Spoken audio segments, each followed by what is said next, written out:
बिहार का सियासी तापमान अब और बढ़ने वाला है क्योंकि मैदान में उतर चुके हैं यूपी के सीएम योगी आदित्यनाथ। अब बड़ा सवाल यह है कि बिहार में योगी की जनसभा में कितना फर्क आएगा और आखिर बीजेपी ने दानापुर और सहरसा जैसी सीटें क्यों चुनी योगी की पहली दो रैलियों के लिए। यानी क्या ये सिर्फ चुनावी रैली है या फिर इसके पीछे कोई गहरी रणनीति छिपी है, समझते हैं।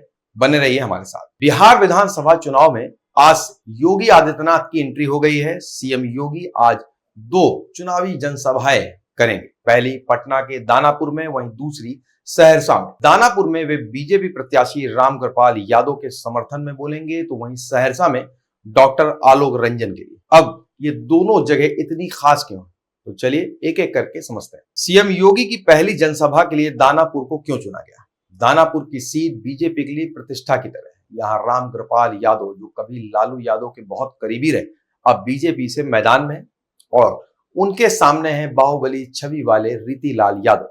तो बीजेपी का इशारा साफ है, दानापुर में योगी का मंचन कानून और विकास की राजनीति को जोर देने की कोशिश। अब सहरसा की रैली को सबसे अहम माना जा रहा है क्योंकि ये इलाका कोसी सीमांचल बेल्ट से सटा हुआ है, जहां मुस्लिम आबादी अच्छी खासी मानी जाती है और यहीं ओवैसी की पार्टी AIMIM भी काफी एक्टिव है। ओवैसी लगातार इस इलाके में रैलियां कर रहे हैं, कई सीटों पर उन्होंने अपने उम्मीदवार भी उतारे हैं। ऐसे में बीजेपी ने रणनीतिक तौर पर योगी को यहां उतारा है ताकि हिंदुत्व के मुद्दे पर अपने समर्थक वोटर्स को एकजुट किया जा सके। इस बार बीजेपी ने अब तक जो लिस्ट जारी की है उसमें किसी भी मुस्लिम उम्मीदवार को टिकट नहीं दिया गया है। एनडीए की तरफ से कोई भी मुस्लिम चेहरा नहीं। इससे साफ दिखता है कि पार्टी हिंदुत्व और राष्ट्रवाद के एजेंडे को ही केंद्र में रखकर चल रही। राजनीतिक विश्लेषक मानते हैं कि योगी की रैलियां सिर्फ वोट जुटाने के लिए नहीं बल्कि एक नैरेटिव बैटल भी है, यानी ओवैसी जैसे नेताओं के खिलाफ वैचारिक जवाब। सीमांचल इलाका हमेशा से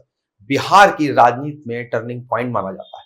यहाँ धार्मिक ध्रुवीकरण वोटों को सीधा प्रभावित करता है, इसीलिए बीजेपी ने योगी की रैलियों को यहाँ केंद्रित किया है। पार्टी चाहती है कि योगी की हार्ड हिंदुत्व की छवि सीमांचल में एक मजबूत संदेश जाए कि बीजेपी अपने विचारों से पीछे नहीं हट रही। भारतीय जनता पार्टी की योजना के मुताबिक योगी आदित्यनाथ आने वाले दिनों में बिहार में 20 से ज्यादा रैलियां करेंगे। हर उम्मीदवार चाहता है कि योगी उसकी सीट पर प्रचार करें क्योंकि उनकी सख्त छवि और लोकप्रियता लोगों को आसानी से आकर्षित करती है, खासकर जहां मुकाबला त्रिकोणीय या चौकोणीय हो। वहां योगी की एंट्री बीजेपी के लिए वोट जुटाने वाला फैक्टर बन जाती है। अब बड़ा सवाल यह है कि क्या योगी आदित्यनाथ की रैलियां बिहार के चुनावी समीकरण को बदल देंगी। क्या हिंदुत्व का कार्ड सीमांचल और कोशी में बीजेपी के लिए असरदार साबित होगा। इसका जवाब तो आने वाले दिनों में नतीजे तय करेंगे। लेकिन इतना तय है कि योगी की एंट्री से बिहार का सियासत का तापमान अब और बढ़ेगा और बीजेपी का प्रचार अभियान अब अपने सबसे आक्रामक दौर में पहुंच चुका है। क्या योगी आदित्यनाथ बिहार में बीजेपी का वाइल्ड कार्ड साबित होंगे। आपको क्या लगता है, हमें कमेंट सेक्शन बॉक्स में जरूर बताएं। वीडियो को लाइक करें, शेयर करें और चैनल को सब्सक्राइब नहीं किया हो तो आज ही करें। मिलेंगे एक नए वीडियो के साथ। नमस्कार।